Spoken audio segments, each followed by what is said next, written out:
بسم اللہ الرحمن الرحیم۔ السلام علیکم ناظرین۔ دسمبر 1996 کی ایک رات PIA کی فلائٹ امریکہ سے اسلام آباد ایئرپورٹ پر لینڈ کرتی ہے۔ اس میں سے 2 پاکستانی نژاد امریکی خالد رفیق اور نجم افتخار اترتے ہیں۔ یہ نجم افتخار وہی ہیں جو بعد میں امریکہ میں الیکشن لڑتے ہیں اور پاکستان کے حق میں لابنگ کرتے ہیں۔ یہ دونوں دوست بھی تھے اور ان کا مشترکہ دوست بل گیٹس اس وقت کمپیوٹر کی دنیا کا بادشاہ بن چکا تھا۔ ان دونوں کے پاس پاکستان کی تقدیر بدلنے کی کنجی تھی۔ بل گیٹس پاکستان میں مائکروسافٹ کا سیٹ اپ بنانا چاہتا تھا۔ اس نے ان دونوں دوستوں کو کہا کہ پاکستان میں وزیر اعظم سے میری ملاقات کا بندوبست کریں۔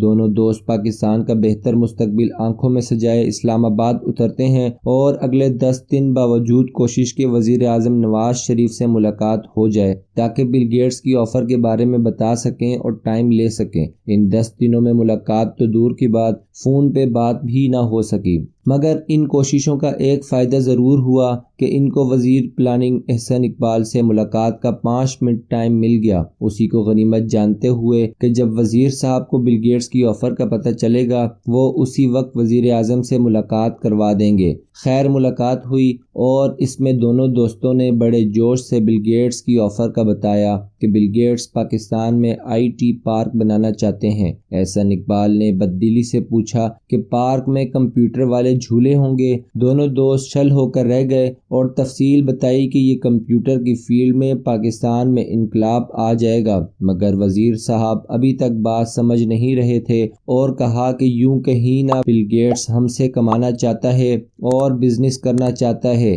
اب نجم صاحب نے تھوڑا غصے میں، جناب آپ کیسی بات کر رہے ہیں؟ اس قدم سے پاکستان میں انقلاب آ جائے گا اور اگلے 10 سال میں ہم خود مختار ہو جائیں گے۔ اب وزیر احسن اقبال نے آخری فقرہ کہہ کر ملاقات ختم کر دی کہ اسے کہو کہ مجھے ایک درخواست لکھ کے بھیجے، میں غور کروں گا کہ اجازت دینی ہے یا نہیں۔ جب دونوں دوست احسن اقبال کے کمرے سے نکلے تو خالد رفیق صاحب بتاتے ہیں کہ نجم صاحب کی آنکھوں میں آنسو تھے اور وہ زور زور سے سر دائیں بائیں ہلا رہے تھے۔ واپسی پہ ان کے چہروں کو دیکھ کر بل گیٹس سمجھ گیا۔ اس نے اپنے انڈین دوستوں کو کہا تو اگلے 15 دنوں بعد بل گیٹس دہلی کے ہوائی اڈے پر سرکاری مہمان کے پروٹوکول کے ساتھ اترا اور اس کا استقبال اس وقت کے وزیر اعظم نے خود کیا، حالانکہ وزیر اعظم کبھی ایئرپورٹ نہیں جاتا۔ انڈین گورنمنٹ اور بل گیٹس کے درمیان ایک تاریخی معاہدہ ہوتا ہے جس میں مائکروسافٹ نے ایک سافٹ ویئر انجینئرنگ کا شہر بسانا تھا جس کے لیے جے پور کو چنا گیا۔